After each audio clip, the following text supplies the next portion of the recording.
Assalamualaikum warahmatullahi wabarakatuh. Teman-teman, perkenalkan nama saya Bintan Thania Hilyatul Islam dari program studi Ilmu Al-Quran dan Tafsir semester 1. Teman-teman, di sini saya akan mereview buku karya Ahsan yang berjudul Ilmu Tauhid. Di sini, saya ingin mengajak teman-teman untuk mengetahui apa saja isi yang ada di dalam buku tersebut. Di dalam buku ini, ada beberapa poin yang akan saya sampaikan. Yang pertama, pengertian ilmu tauhid. Yang kedua, nama lain dari ilmu tauhid. Yang ketiga, pembagian ilmu tauhid. Yang keempat, ma'rifatullah. Yang kelima, syirik. Yang keenam, tawassul. Baik teman-teman, kita bahas satu persatu ya. Yang pertama, pengertian ilmu tauhid. Ilmu artinya pengetahuan. Sedangkan tauhid artinya ada 4. Yang pertama, menyatukan. Yang kedua, menunggalkan. Yang ketiga, mengesakan. Dan yang terakhir, menganggap satu. Sedangkan ilmu tauhid itu sendiri artinya adalah ilmu yang menerangkan sifat-sifat Allah yang wajib kita, kaum muslimin, ketahui dan percaya. Selanjutnya kita masuk ke poin kedua, yaitu nama lain dari ilmu tauhid. Di dalam buku ini ada 7 nama lain. Yang pertama, ilmu kalam. Yang kedua, ilmu usul. Yang ketiga, ilmu usuluddin. Yang keempat, ilmu aqaid. Yang kelima, ilmu i'tiqad.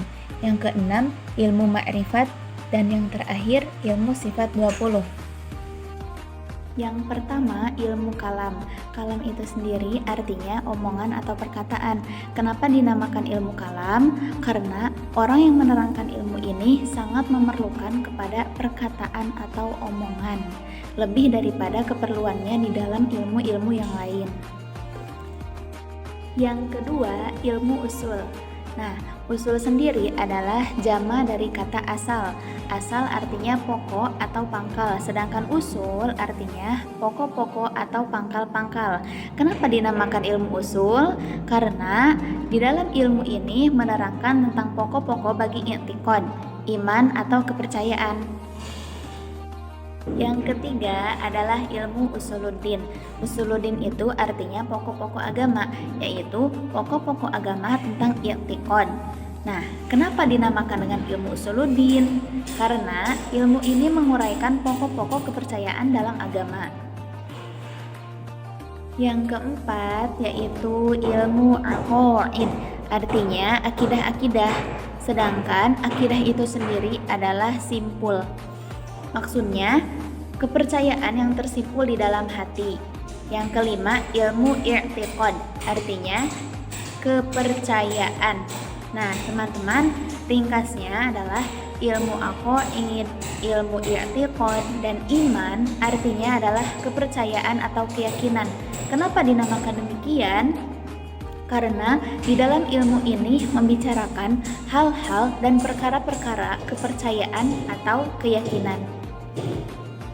Yang keenam adalah ilmu ma'rifah. Ma'rifah itu sendiri adalah pengenalan atau mengenal. Kenapa dinamakan ilmu ma'rifah? Karena di dalam ilmu ini yang dibicarakan itu kebanyakan hal mengenal Allah. Yang terakhir, yang ketujuh adalah ilmu sifat 20. Kenapa dinamakan demikian? Karena di dalam ilmu ini membicarakan tentang sifat-sifat ketuhanan Allah. Dan juga sebagian ulama berpendapat bahwa sifat yang wajib bagi Allah yang harus kita ketahui itu ada 20. Kita berlanjut kepada poin yang ketiga, yaitu pembagian ilmu tauhid. Yang pertama ada tauhid rububiyah. Tauhid rububiyah itu adalah tauhid ketuhanan. Maksudnya adalah kita mengakui, kita bersaksi bahwa segala sesuatu yang ada di dunia ini, baik itu di langit, di bumi, dan segala isinya adalah ciptaan Allah semata.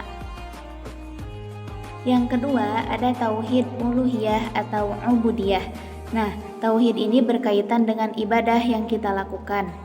Misalnya, kita berdoa, maka tujukanlah doa kita, keinginan kita hanya kepada Allah, bukan kepada yang lain, seperti binatang, pohon, batu, dan sejenisnya. Yang ketiga adalah tauhid sifat. Nah, kita bertauhid kepada Allah dengan mempercayai atau meyakini bahwa ada padanya sifat-sifat, sebagaimana Ia dan Rasul-Nya sifatkan. Yang keempat ada tauhid i'tiqad, yaitu tauhid pada kepercayaan. Yang kelima ada tauhid qauli, tauhid pada omongan atau perkataan. Dan yang terakhir, yang keenam adalah tauhid amali, tauhid dengan perbuatan. Nah, ringkasnya teman-teman, hendaklah kita beretika tentang keesaan Allah dengan segala sifat-sifat yang Allah miliki. Baik, selanjutnya adalah poin yang keempat, ma'rifatullah, mengenal Allah. Mengenal dan mencintai Allah adalah suatu kewajiban dan tuntutan yang paling utama bagi kita, kaum muslimin. Menurut Hasan, manusia tidak dapat memahami tujuan hidupnya kecuali dengan adanya Rasul dan wahyu. Akal tidak sanggup mengetahui Allah, kewajibannya, mengetahui baik dan buruk, melakukan kewajiban yang baik dan meninggalkan yang buruk. Adapun beberapa contohnya, yang pertama, kita meyakini bahwa Allah itu ada. Yang kedua, meyakini sifat-sifat yang Allah miliki. Yang terakhir, yang ketiga, meyakini bahwa Al-Quran adalah kalam Allah. Yang kelima adalah syirik. Syirik itu asal artinya adalah sekutu. Yang dikenal dalam agama, syirik adalah seseorang yang menduakan atau yang menyekutukan Allah dengan sesuatu. Contohnya dalam hal beribadah. Adapun yang akan saya sampaikan contoh dari syirik tersebut adalah yang pertama, menyembah berhala, binatang-binatang, batu, dan lain sebagainya. Yang kedua, meminta pertolongan kepada manusia. Nah, kan manusia adalah makhluk Allah. Jadi kita tidak boleh meminta pertolongan kepada makhluk Allah. Yang ketiga adalah takut. Takut kepada sesuatu yang orang lain kirimkan kepada kita, tentunya itu sesuatu yang buruk ya, melebihi takutnya itu kepada Allah. Yang keempat, menyembelih atas nama selain Allah. Yang kelima adalah bersumpah dengan nama selain Allah. Yang terakhir, poin yang kelima yaitu bertawasul, artinya mengambil atau mengadakan perantaraan.